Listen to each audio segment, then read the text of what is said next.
大家晚上好，今天呢，我们到了我们的第22期，的理财周话这么一个节目。那今天是第一次，我们邀请到在房地产行业这样的一位专业人士来和我们一起分享房子这个话题。我相信呢，作为华人而言，房子绝对不是一个陌生的话题。那我也认识很多很多的这个 agent 啊，无论是这个买方的 agent 还是卖方的 agent。那为什么我在这么多认识的朋友当中挑选了我的这位朋友Felix 来跟大家一起去讲解这个 buyer agent 这一方面的一些故事呢？其实主要还是源于差不多是7年8年之前吧。那我当时还是属于在财务规划这个行业比较嫩的小生哈。那个时候呢，他正好是我的一个 manager，他给了我一个非常好的机会，能够进入到这个行业当中，并且在这个行业当中继续的去发展。那之后呢，他对于这个房地产的追求呢，他离开了这个行业，但是他继续带着对于财务规划的这个理念，进入到了这个房地产这个行业，使得他现在所做的一整套的一个房地产的投资理念，其实和我们做一个财务规划的理念是非常接近的。他这样的一个投资理念呢，使我就是非常想要能够邀请他到我们这样的一个平台上啊。虽然不是财务规划师，但是带着财务规划师这样的一个经验啊，这样的知识，在房地产的一个行业，如何帮助客人在一个 buyer agent 的这么一个圈子里边，能够真真正正发掘它的价值啊。我相信很多人以前买过房子，可能用过 buyer agent 的有一些，但并不是大多数人。那今天他有这样的一个机会跟我们一起去分享到底 buyer agent 是怎么一回事儿。首先我想说的是，今天我们讲的这个话题呢，因为 Felix 是这个只会讲英文啊，所以呢，我们整个的这个对话将会以英文的进行。如果说大家有任何问题，比如说有问题想问 Felix 的话呢，你可以用中文打出来，或者说用英文打出来。如果是用中文打出来的话，我会翻译给 Felix，我会去问他，好吗？那现在我们就把这个时间就交给 Felix，让他跟我们去分享一下，作为一个 buyer agent，他到底可以给大家带来一个什么样的价值。Okay, Felix. Now I think I spent enough time to do the intro, talking about you, talking about my story, and the reason why I invited you to this platform, the Friday Night Talk. And as I explained to everyone, this is the first time I invited someone in the property industry to share the knowledge with people. And I think this is a very unique opportunity to bring you on the stage and talk through what exactly our buyer agents do, and in terms of the values that they bring to all these clients, and also like finding their own property and helping the clients to find the property. What are the main differences? So I'll give you the time to you, and hopefully you can share with us. And if we have any questions, we'll collect these questions and ask you after you finish your presentation. Thank you, Frank. Yeah, look, I really appreciate for you inviting me tonight to come and speak and share, my knowledge. And I believe you would have explained to everyone listening what I do. Our focus as a buyer's agent, or I'm a buyer's specialist, is to really just customize and understand and listen to our clients and see what they want to achieve through the property space. And it's pretty much like what I explained to you before. We're pretty much like a financial planner, but in the property space. But look, tonight, what I really wanted to share, and it's probably going to be more around wealth in the property space, so investing in property, is what we're currently seeing in today's market, and one of the type of questions we're being asked every single day. And one in particular is, is now the right time to buy? What are we likely to see happen in today's market and moving forward? But also, if we are looking to purchase, and if it's an investment property, how should we be looking for the right opportunities? So look, just before we get started, just a little disclaimer, just let's see if this goes through. Next. So just to let you know that the information is general in nature. I have not taken anyone's personal circumstances into play.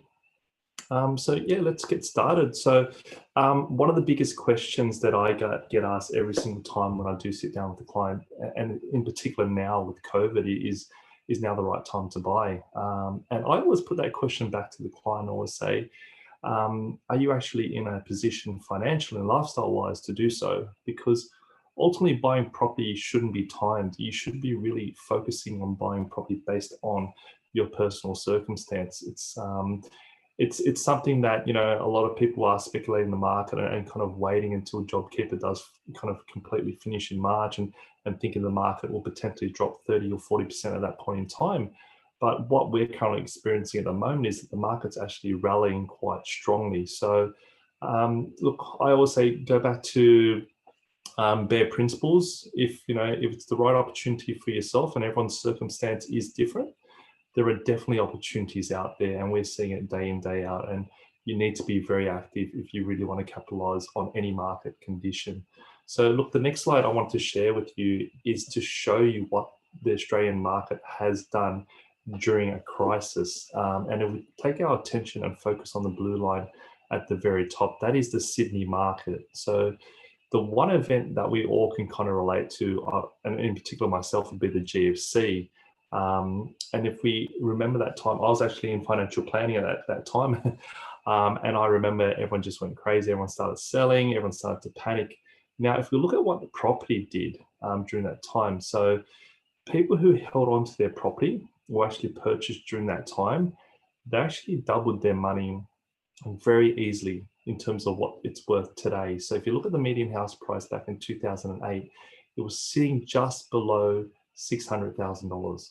The median house price in Sydney at the moment, based on this chart, is sitting well close to 1.2. So, that's easily over 100% in growth. To give you a very clear case study, we purchased during the GFC, and we purchased because we were financially in a position to do so. And lifestyle-wise, we bought a block of land in Castle Hill. Cost us $360,000 on 650 square meters. We built, a double-story house. Cost us about $300,000. All in all, it was about a $700,000 investment. That property is worth about probably 1.7, 1.8 today. So it's really about being in the market. And even though we are going through a crisis, if you look at what happened during the GFC, the market recovered within about 18 months. And look, I'm not saying that that's what's going to happen with COVID. What we are seeing is there is very much a step-by-step recovery based on what we're seeing as this, I guess, easing does come through and everyone does learn to live with this COVID condition. But if we look at what we're currently seeing in today's market, in terms of the numbers specifically, median house price to date from month to month is actually up 0.1% in October. So, there's a lot of commentary about the market coming down. If you look at physical numbers, property prices are actually up. And if you're actually on the ground attending auctions like what we do week in, week out, you're seeing volume coming through. And there's a very strong reason for that. And it's because there's very low levels of stock. There's a lot of buyers. And the main reason being is that interest rates are all-time low. So you're not going to see, we haven't seen rates this low for we actually haven't seen it this low ever. So people are taking advantage of that. And if you think about if there's more demand and not a lot of supply, that puts a lot of pressure on pricing. And that's why we're seeing clearance rates. Last week we saw it at 75%, which was exactly what it was last year.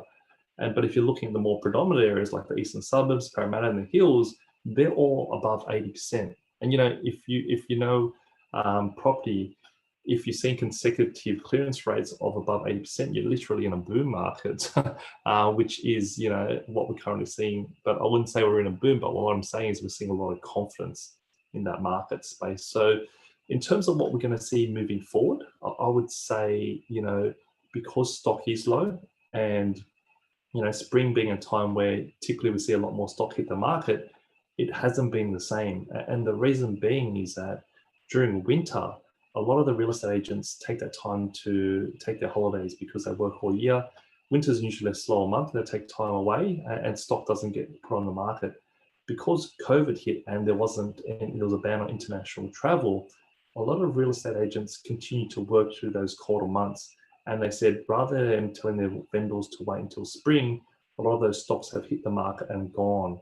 So we're not going to see a massive volume of stock hit the market in spring as anticipated. And because of that, you're going to see a lot of pressure on the pricing. And because the recent announcement on the 25th of September by Josh, the easing of lending changes, that's also going to show some impact coming through that market, because what you're going to see is that Westpac itself has already dropped their servicing floor. So they were looking at servicing levels about probably 5.26, now it's down to 5%. So what it means is people are going to have more of an opportunity in terms of their borrowing capacity. So could mean an extra $10,000 to $20,000 on their loan application, which now they feel more comfortable putting it towards their property. So you're going to see that kind of filter through the market, and you're going to see people who want to really buy something pay a bit more just to get in. So if you are looking, I would say you need to take these things into consideration. You need to be, in your market space 24/7, so you know what's happening.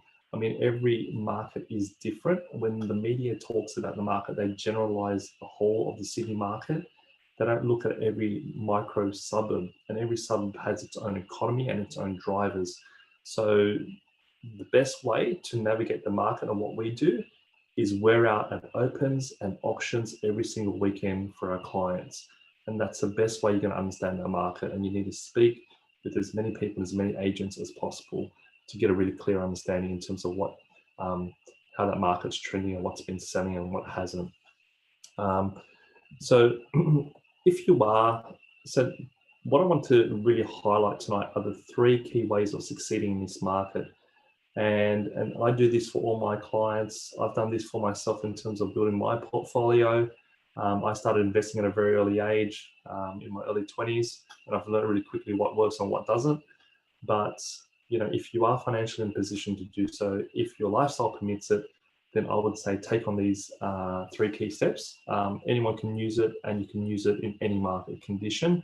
It's going to really help you move forward. So the areas I'm going to address is your team of professionals, how to build a robust property portfolio, balancing cash flow and capital, and having a strategy in place, because that is just, you need to have a clear strategy and goal in terms of what you want to achieve. And it's very much in life.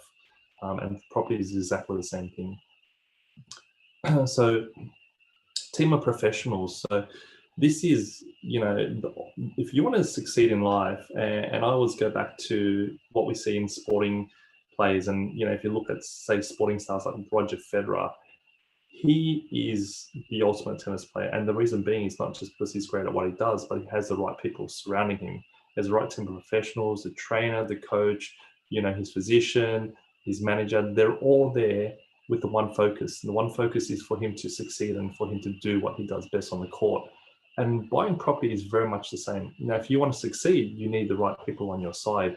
The people who've done it, the people who understand the market, the people who understand the lending, all these aspects, because you as an investor may not have the capacity or time to understand all the other professionals around it. So you really need the right circle around you. And I've made a list of the professionals that you will need if you want to succeed in property. And one being, probably the most important, is a broker or lender. If you're going to buy a property, 99% of people actually need to borrow funds. I mean, if you're that 1% and you have cash, and that's great. But either way, borrowing money is not just about getting the cheapest rate. Okay, and I've learned this a lot because I've got multiple properties, and you'll get to a point where it's not about the rate, it's about the product you're in and how do you leverage and move forward.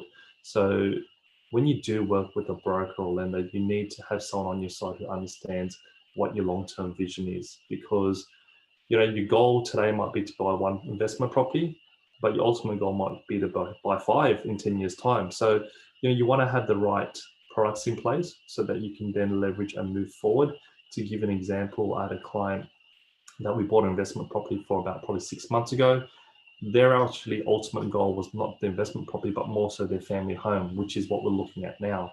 So the focus was we had to make sure that we weren't spending too much on the investment property today, to make sure that they had enough borrowing capacity for now to buy their family home. So they're the key things you need to be talking to your broker about, not just say, hey, I want to borrow $1 million because I want to buy a property. It's okay, well, I want to borrow $1 million, but I also want to buy a property, later down the track, and I need to make sure that we can allow and work towards a strategy towards that.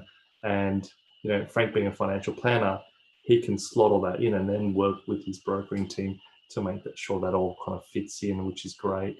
And the second piece of the puzzle is your solicitor and conveyancer. You need someone who understands the contracts inside out. And it's so important because there are certain terms and legal jargon that, you know, as a buyer, you may not have exposure to, or your first time purchaser, you have no idea in terms of what it means.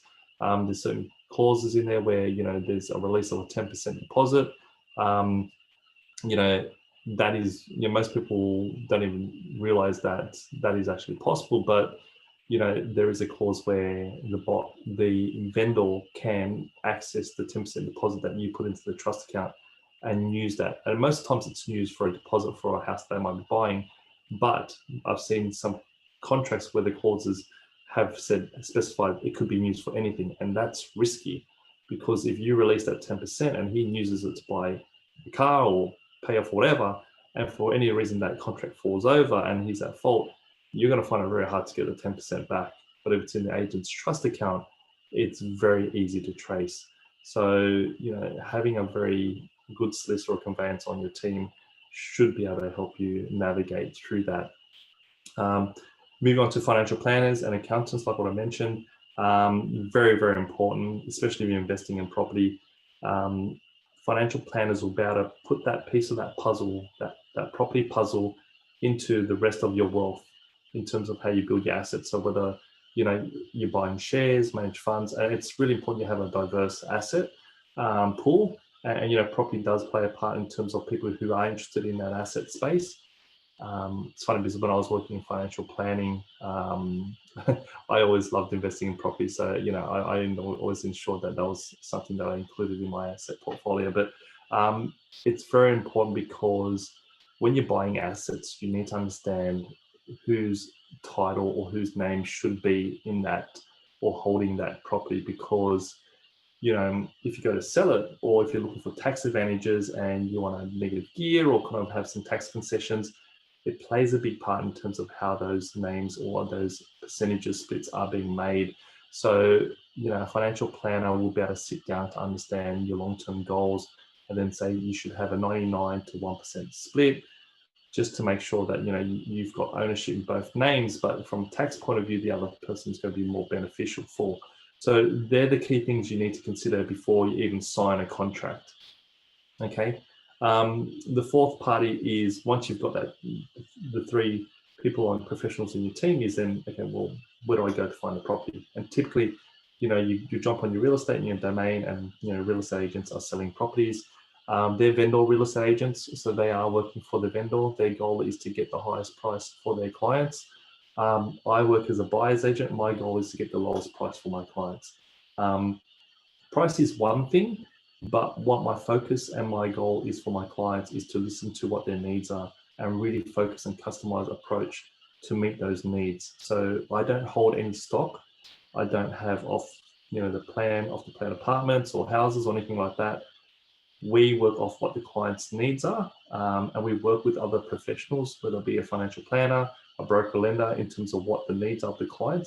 And then we go out and personally source the properties to suit their needs. So that's a big distinction in terms of what we do compared to other, I guess, buyers agents or marketing firms that sell property. But look, once you've got the team in place, it's then looking for the right property.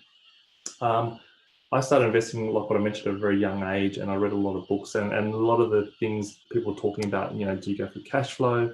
Do you go for capital? What's better for you? Now, what I've realized, and, you know, because lending changes have changed dramatically from when I used to buy property. You can't buy property, you know, of 5% and then go again and buy another one 5% in 3 months. So if you are starting, my advice is to focus on capital growth. Okay. The reason being is that you want to build wealth in property. You know, having cash flow is, you know, a benefit of the actual property. Now, to be able to leverage off that wealth and buy another property, you need equity growth. So if you're buying properties in areas where there's no growth, what you're going to find is you won't be able to leverage or grow your portfolio because your focus is just on cash flow. Now, not a lot of people are in a position where their savings grow at a very quick pace and grow faster than property. But, you know, if you are just relying on cash flow and your savings, you may find that you're buying a property maybe every 1 to 3 or 5 years, while I've seen clients buy property every single year. I bought properties. I had a transaction where I bought 3 properties in 2 months. And that was because I was able to leverage off the equity that we made in Castle Hill. And that's how you build the foundation. So you want a strong foundation of equity, and then you look at other properties which will help tie in with where your goal is. So it's nothing wrong with cash flow, but you want to have a balance. So what I always do for my clients is we start off with the capital, we build that strong foundation, and then we review their position. So I never say the next one needs the capital, the next one needs cash flow. I say, hey, let's sit down in 6 to 12 months time and review your position. If your position is still strong and you've got a lot of cash surplus, we can still go for another capital property. If not, hey, why don't we kind of pigeon pair and look for something where it's a bit more cash flow positive, and then make sure that it kind of aligns so that you've got a good balance. And people who are struggling during this COVID season, once all these loan deferrals have come off, are the people who don't have that balance, because they could be heavily skewed on one side. And what they're going to find is that they're not going to be able to make those repayments. But if you build a portfolio the right way, you buffer for it, and you make considerations, which is what we do in our cash flow spreadsheet, then you have that sense of security that you can ride through some difficult times, and you've made provisions for it. Okay, so the next step is having a strategy.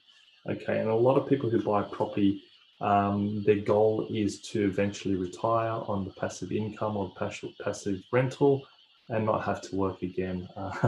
It's something that every Australian strives for. They want 10 properties and they can sit back and enjoy. I guess one of the questions that everyone typically asks, or what I ask a lot of people is, how many properties do you think you need to retire on? And look, everyone's position is different, because it really comes down to how much you want to actually have as income on retirement. And typically when I ask this question, a lot of people always say $100,000. And look, there's nothing wrong with that. That's a really good, nice round number. And if you're earning $100,000 every single year, I'm sure that's definitely going to be replacing your income. It's funny because a lot of people say they need 10 properties as well after they say the 100,000. And I always ask them why 10 properties, and typically they say, oh, we don't know, we just like the number 10.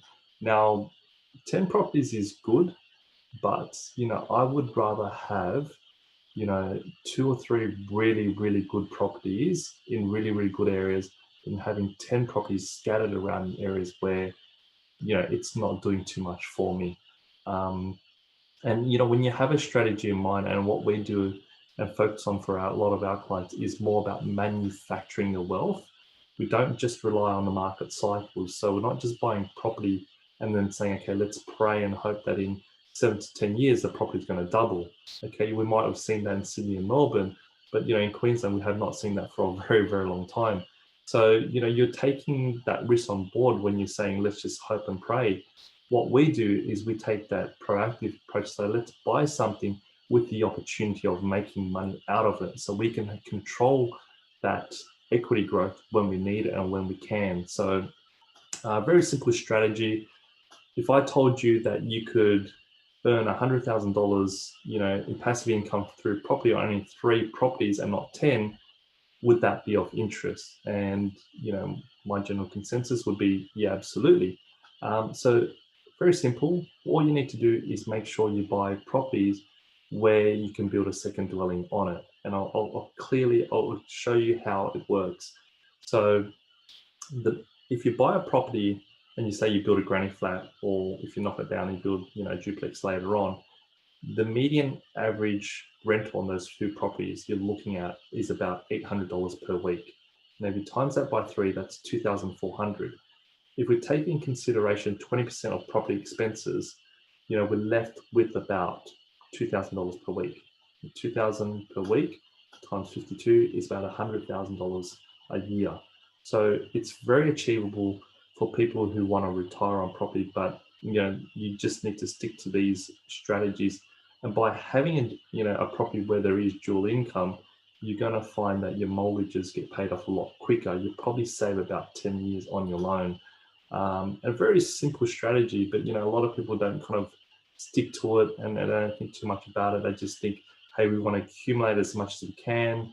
We'll let the market ride, in 10, 20 years, and then we'll sell off half and we'll pay off the rest. And look, that's probably your basic 101 strategy in investing in property. But I don't want to be holding, 10 properties and paying X amount in capital land tax. I want to make sure I'm reducing the amount of money I'm giving to the government and being smart about my investments. So what I focus on for a lot of my clients, and what I think as an investor should be doing, is finding out how you can manufacture the wealth. And if we kind of even just quickly look at that picture there, that's actually a property in Gregory Hills. And I don't know if you guys know Gregory Hills quite well, but in there, the Camden Council in this growth precinct you have an opportunity to build a studio above the garage. Okay, this block itself is only on 300 square meters. Now, he sold the studio above $485,000, and downstairs was a 3-bedroom house, and he sold that for close to 800. So very, very beautiful design. You wouldn't even pick that it's actually a strata titled house with 2 dwellings in it, but they're the type of developments, if you are looking at building something, that you should be focusing on, because you're going to get 2 properties on 1 block of land.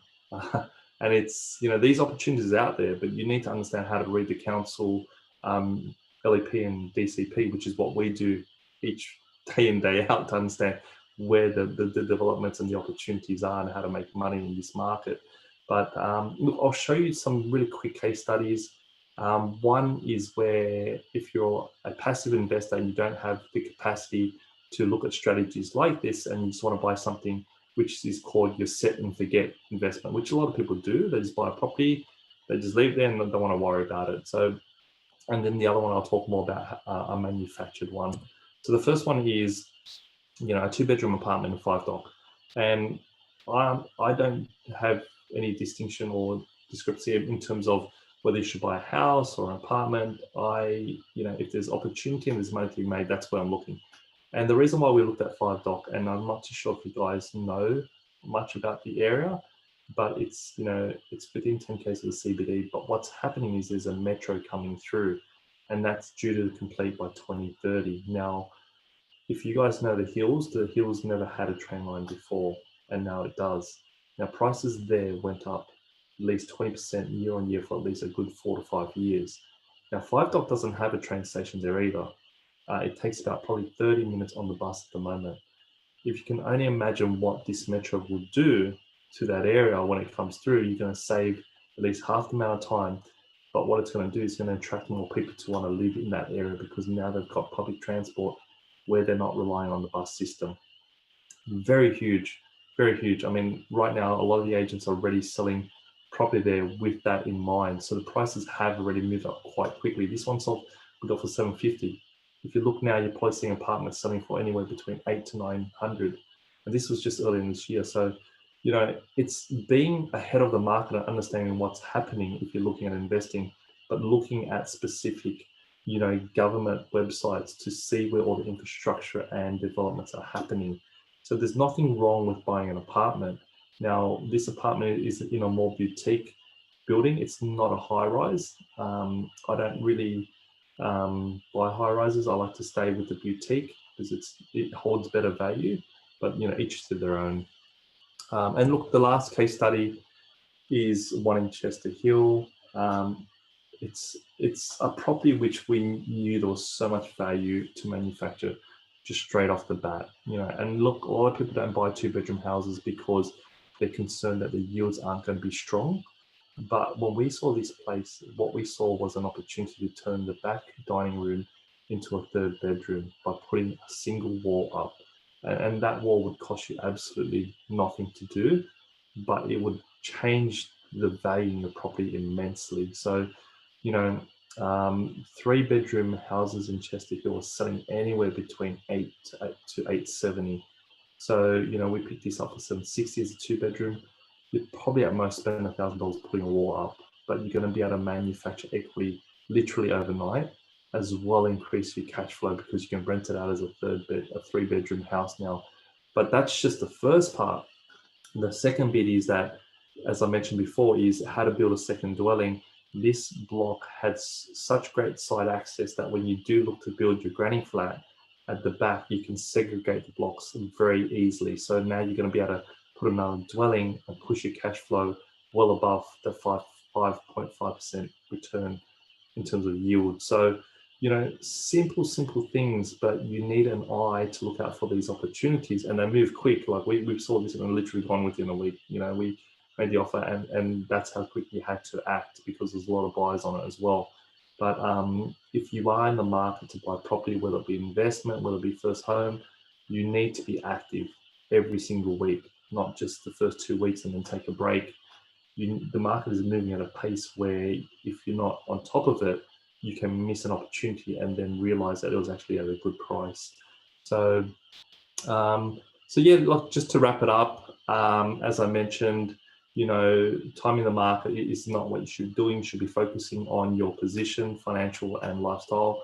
If that does suit your position, then definitely look towards the next stage, which is building your team, and then having a strategy in place in terms of the type of properties that you are looking for, whether it be cash flow or whether it be capital, and then devise and look for an area which will suit your budget.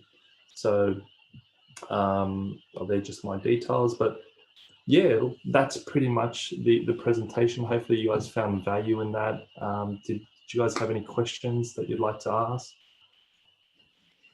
I think, yeah, they can start typing the questions, Felix.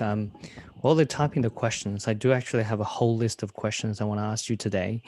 Sure. So since we make the topic today as, as a buyer agent, what kind of value that you can bring to the clients, and basically, they can go to domain or real estate or on the website, or they can go to these open inspections and they can place the bid themselves. But as a buyer agent, in terms of like the value you can really bring to the client, can you just talk me through, maybe 1 or 2 or 3 points, like the most important or the most value that you can bring as a buyer agent to the client throughout the whole process? Yeah, so look, there are a number of things, but I think the key things that I can definitely point out straight away, one is the level of due diligence that we do. So I'm very rigorous. I checked all the council websites. I actually speak to the council, town planners, a lot of my clients, just to ensure that there's nothing impending on that property. So due diligence is very, very important for us. Time. So we take all that time out of the searching for our clients. We're out there inspecting the properties before the clients, before we even put it forward to them. So I'll actually inspect, shortlist, and then if it's suitable, then I say, hey, look, there's an opportunity which you need to see. So that way they're not wasting their weekends. And then thirdly is the price in terms of how we negotiate. So, just recently I secured a property for a client where it was only 2 weeks ago, where they had over 150 people attend that open, and it was going to auction. And we bought it prior to auction because of the way we negotiated that property and the way we kind of put the pressure back on the agent. Now, any normal buyer would not know how to, or you may know it, but there are specific ways in which you can negotiate and ways in which you can put an offer through to make sure you have control of your position. And we do that day in, day out for our clients. So it's not just putting an offer and praying that, it's going to be accepted. It's putting an offer knowing that we have a backup plan. Okay. Well, that's very interesting, because the last point that you mentioned looked like as a buyer agent, you could go with the client to the inspection and actually bargaining the price for the client with a set of strategies, and potentially that could get a better price, with the other agent, selling agent. Is that what you're saying? Like throughout the process? Yeah, absolutely. Look, I work with a lot of agents. I don't know a lot of them, and it's taken me a lot of time to build that relationship. But just to give an example, I could speak to an agent and he would, openly tell me where the offers are, what the vendor's looking at selling for, the reason why they're selling for. So very different conversation to what a normal buyer would have. That allows me to be in a stronger position to put my offer forward for my client and how to negotiate a better price. So, and it's all to do with, firstly, obviously the relationship, but even if it's an agent where I didn't have a strong relationship with, there are specific ways in which you can put an offer through to ensure that you get the best outcome. And, you will reach a limit where you say, look, it's not worth that price, and you walk away from it. But that's what we do. So we actually put all those offers. We speak to the agents. We are on the phones telling the agents, this is our offer. And if we don't get it, there's a very high chance we're going to walk away from it. And another thing that I really want to ask is, with a lot of really good properties, generally they go to the auction. So when we look at the real estate or domain, we wanted to check a price, but usually we see it's going to be auctioned. So usually as a buyer agent, how you deal with these kind of properties? Are you able to share some of your experience with us? The ones that are going to go to auction? Yes. Yeah. Look, there's a number of ways in which you can, purchase properties before auction. We did 2 in the last few weeks, and it's really identifying the need of the sale. So, and that all comes down to how you ask questions. And a lot of people don't ask questions. A lot of people just go in and go out, and that's it. And I have a structure in the way I ask questions. And it's not because, I just want to build a conversation. I had those questions put in mind so I understand how I can go away and structure a term for it later on. And a lot of it to do is really understanding the urgency of the sale. Very simple question. Why is the vendor looking at selling? And, if it's a deceased estate, if it's a divorce, if it's, anything where they've already purchased something, you already know and understand straight away that they're in a position where they need to sell. And then you can obviously, look at ways where you can potentially put an offer before auction, just to make sure that the vendor has that sense of security that they've got a buyer, rather than taking to auction, having, that uncertainty that it may not sell on the day. So, the very simple question, but it's one that I always ask, and it's one that is very important. And I use that all the time. So I can give you a very good example. I went to Lane Cove for a client. Just as I walked in, I knew the agent. I said, mate, you've got a big group through. Would you look at selling prior to auction? It was first week. He said, no chance. I said, that's fine. Went through and I said, look, we are interested. I'll give you a call early in the week just to see where things are at. He actually called me on Tuesday and said, my vendors have bought something at auction and they need to sell. And they just need a guaranteed sale. And then he just said, get me this. I know it's probably not where the market is. It's probably a bit below, but I need this. And if you can get me that on a 66W today, we can get the deal done. So, they're the type of conversations that we have. And it just puts our clients in a better position because we know, what the vendors are looking to achieve. We know their position. We know, why they're looking to sell. And that's how we, or that's a tip that you guys can use, but that's how we get, properties before auction, or how we get some really good prices for our clients. Okay, that's really good. So just based on what you just said, would it be safe to say that, with you as a buyer agent going out with the client, then, when getting to a stage where we need to negotiate with the seller agent, then you would have all different kinds of strategies, and you could be the negotiator, or you could actually understand what is happening there. You won't be pressured by the selling agent. You're representing the client, so everything is operated on a very calm stage. Nobody is rushing to make any decisions or doing anything emotionally. Would it be safe to say that? And then under that kind of circumstances, it's easier to get the right price, the most reasonable price. Would it be safe to say that? Property is a very emotional, purchase. Okay. And like, I don't blame you. You're spending over $1 million, if not even more, on an asset, So if you think about that, and that's a 30-year commitment. So I don't blame people for being emotionally challenged by the whole purchase. Our role as a buyer's agent is to take that emotion out and really just focus clearly on the numbers and what's sold in the area. So yeah, absolutely. There is, a strategy and a plan of attack before you even go through the property on the first week. So, a lot of buyers, they work very much the reverse to what I do, or they just do the normal. So to let you know, before I even view a property on a Saturday or wherever it is, I've already done all my due diligence on it. If it's an investment, I know the returns, I know the costs, I know the expenses, I know what my net position is for my client. And I know, if I've already done the due diligence, if there's a contract or a strata, I've looked through all that for them. So when we do go through the inspection on the first week, and if it's something that we like, I'm in a position to pull the trigger. And not a lot of people are in that position if they haven't done their due diligence.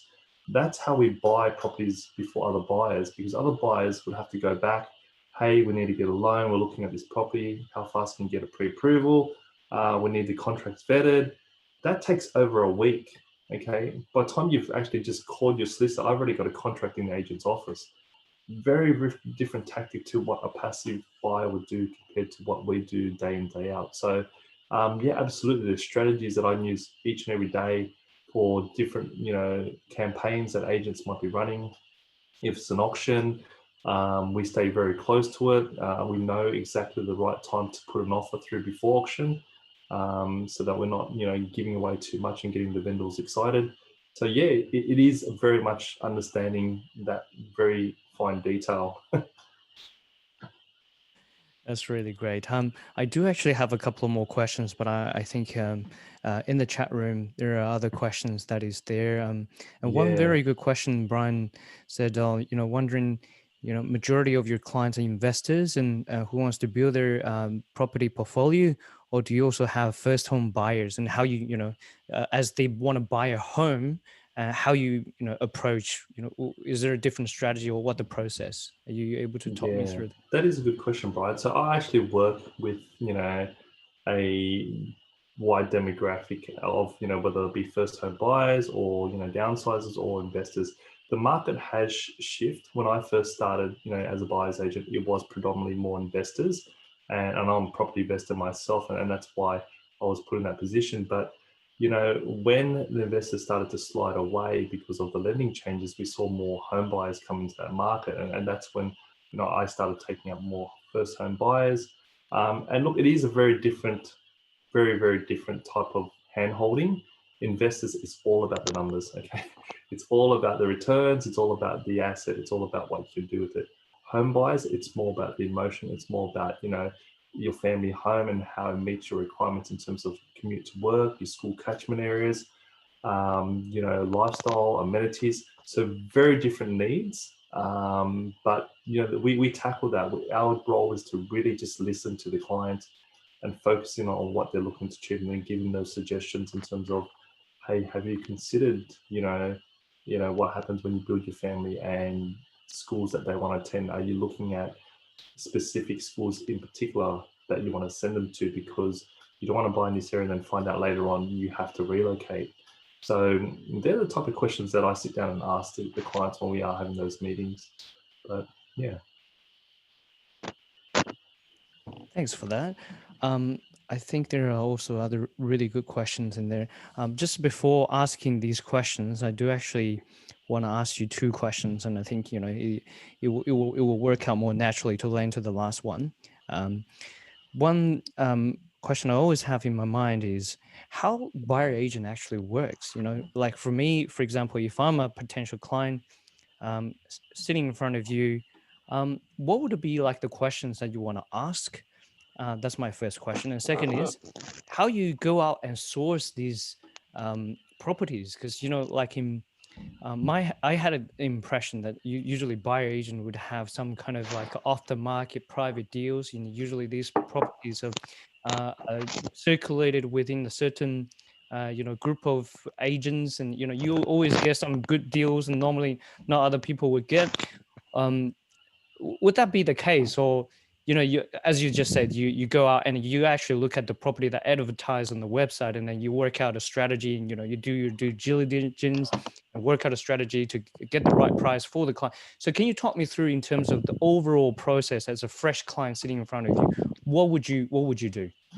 Yeah. So the first step is really to identify, what the ultimate goal is and why they want to get in the property space. So, I mean, obviously as a home buyer, it's very simple. They want to get a house. As an investor, it might be a bit more bigger in terms of their goals. So it's really, my first step is to really just listen and understand what they're looking to achieve. and then we customize an approach to really, navigate and say, what would you need to do today to really capitalize on it? And, I can give you an example. Like I had a client, his skill set is in the trades industry. So building, he's a foreman, and, he just said, I've got all this, I'm paying a lot of tax. I'm looking at building a portfolio. I don't have the time or resource. I've got the trades experience, which I could utilize. I said, you know what? You need to be buying properties which you can then cosmetically renovate and add value, but then also have the potential to either do an extension on the house later on when you have that time, or get a DA for something bigger. And straight away, he said, that's exactly what I want to do. And, he could utilize his skill set for that and his trades experience as well as his contacts. But that's going to allow him to move forward quite quickly in what his goals are. Now, everyone's situation is different. And that's why the first part is to really understand what you as an individual want to achieve out of this property asset. Look, I've got a client at the moment where, he just wants to buy a second house for his weekend, and his budget's 4.5 million.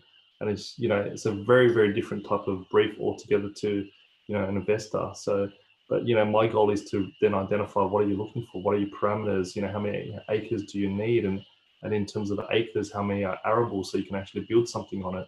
And it's then allows me to go out and speak to all my contacts in the area. And like what you mentioned with the off markets, I get that all the time. They flood my inbox and my phone. And it is all about that relationship with the agent, because they understand if I'm working with buyers who are in a position to move forward, they want to be sending me stock that they know they can clear quite quickly. It suits what we're looking for. So the way the off market works is they typically don't run too much in terms of marketing costs. And they tell their vendors, we've got a handful of buyers agents or buyers that we work closely with who may be a potential buyer.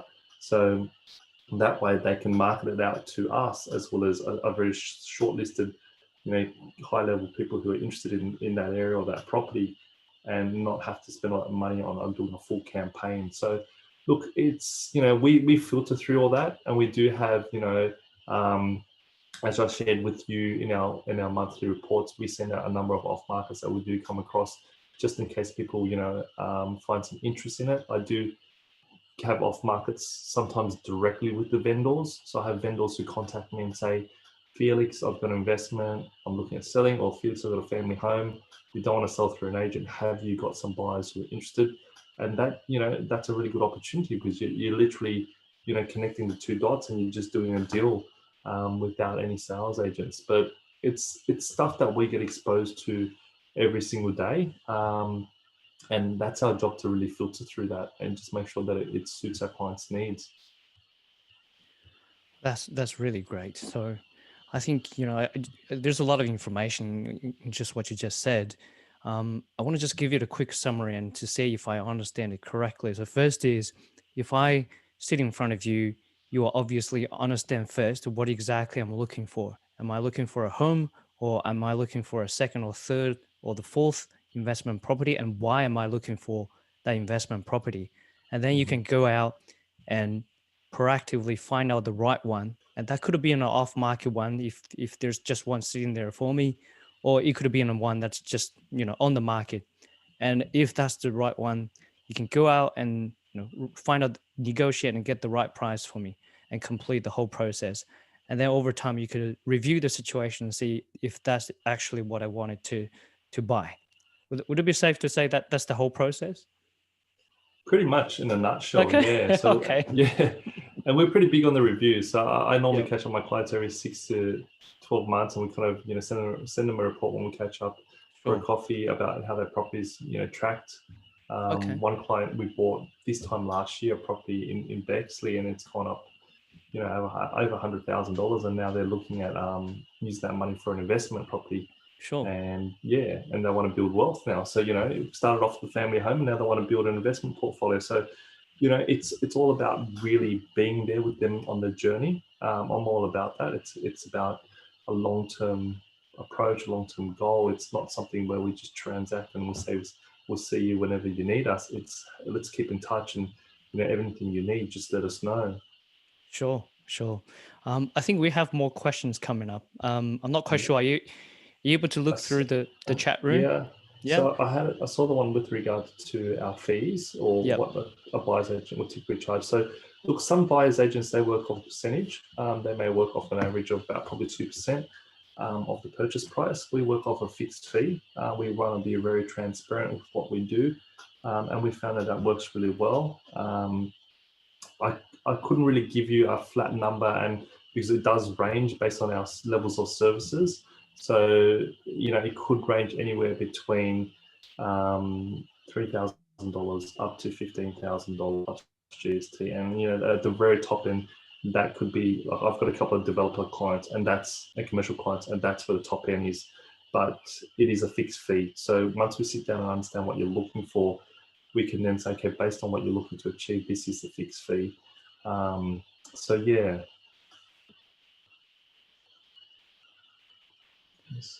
I think we have a couple of more, and just while you're reading through the questions, Felix, like we have your email address here.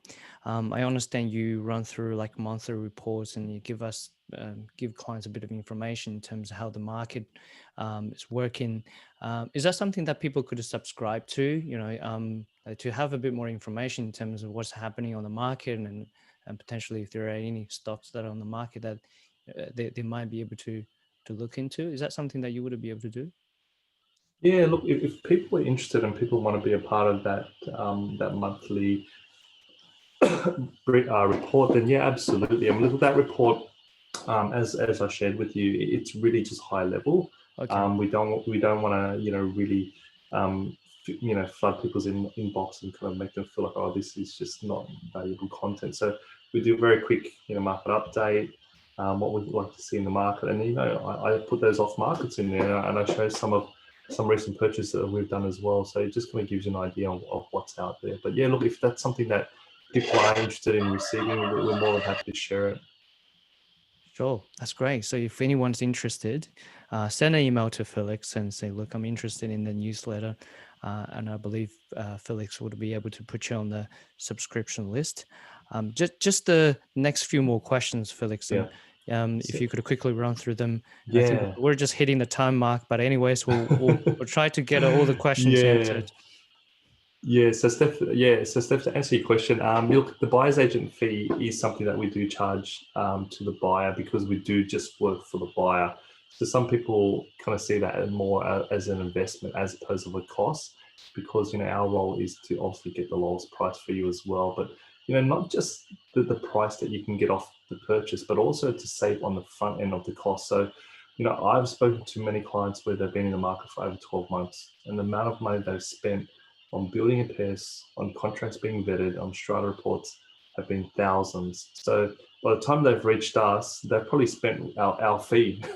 So we can save you all that headache and all that work if we did it all for you, and then we can definitely negotiate as much as we can on the tail end for you as well. So it's some people see it as a cost. I see it as an investment. A lot of my clients come back to me because they see value in it, and I wouldn't have repeat clients if they didn't see that value.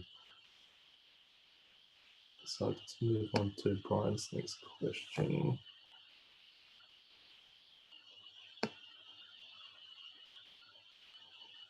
Yeah, look, Brian, to answer your question, it is a bit challenging. I think me being a Chinese, it was quite challenging for myself to even use a buyer's agent when I was investing in property. So, I accumulated over probably 7 properties, and I got to a point where I was out every single weekend looking at properties, and we had our newborn, and I was driving around and my son was in the back of my eye. I said, we can't be doing this every weekend. Like, we need to be spending time with our son.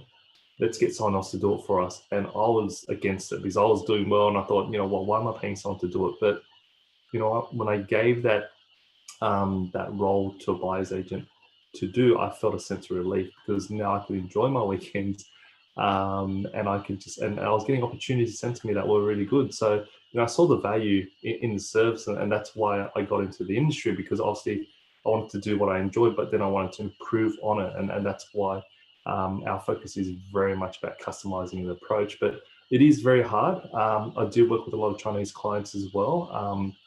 And it is a concept they do have to understand, where you are paying a service fee for it, but our focus is to really identify, a really good opportunity for you and then to negotiate. But pretty much more just to really hold your hand to make sure you're comfortable and not that you're getting kind of swayed by the vendor's agent in terms of what they want you to be doing. So it is something that's new. And look, I could tell you right now, like my parents, they wouldn't even, understand it at all. But, I'm finding that newer generation, as they kind of are more educated and they find that time is more important than money, and they see time value for money, then our services are being kind of more engaged as we move forward. Yeah, I can definitely relate to that. And I can see even with the financial planning, these kind of services, I think in the past maybe 5 to 10 years, and this is really new stuff to most of the Chinese, and but now I realized a lot of the new migrants and are starting to realize the importance of having a professional going through their life and their plans, and see on each milestone in their life, for example, buying the first property, having the first child, and facing all these kind of challenges, and you have someone there to help you walk you through these kind of challenges and making sure that you're not making any mistakes. And I think getting back to Steph's question is, the cost of making a mistake is just too big. Sometimes it cannot be quantified, and also the opportunity cost and the time wasted cannot also be quantified. So I think that's one of like the advantage of having someone as a professional, using their time, so working for you, and then you can starting to enjoy your life, really truly worry free. I think Cassie asked that question, approaching to the retirement for tax purposes, and I guess it's also for creating wealth and all that. So how you deal with like retirees or pre-retirees, they have their home maybe all fully paid off, and they're thinking, should we still invest in properties, or should we just pause and enjoy our life, and how you deal with this kind of situation, Felix? Yeah, I think ultimately it does come back, and it's probably something that you asked. So is what do you really want to achieve? Do you want to build more wealth? Do you want to leave a legacy for your kids, or are you happy where you're at? I reached a point when we could have paid our mortgage off and we're done with it, and that was at a very young age. But my wife and I thought, why don't we just use this, the equity in our house, and just go for it while we're still young? So it really comes down to your position. I've got, people that I know where they just want to pay off their house and they don't want to build any assets. And that's fine. You've got to work with where your risk adversity is. But I'm all about, building wealth, not for just myself, but for the next generation. And, I want to be able to kind of get to a point where my kids, when they're all grown up, they don't have to strive as hard. They can actually enjoy living life. So, everyone's goals are different. Mine are very much about, I'm accumulating. Okay. I think for tax purpose wise, as Kathy mentioned, I mean, property is a very good vehicle for it. Like my tax bills are almost next to none.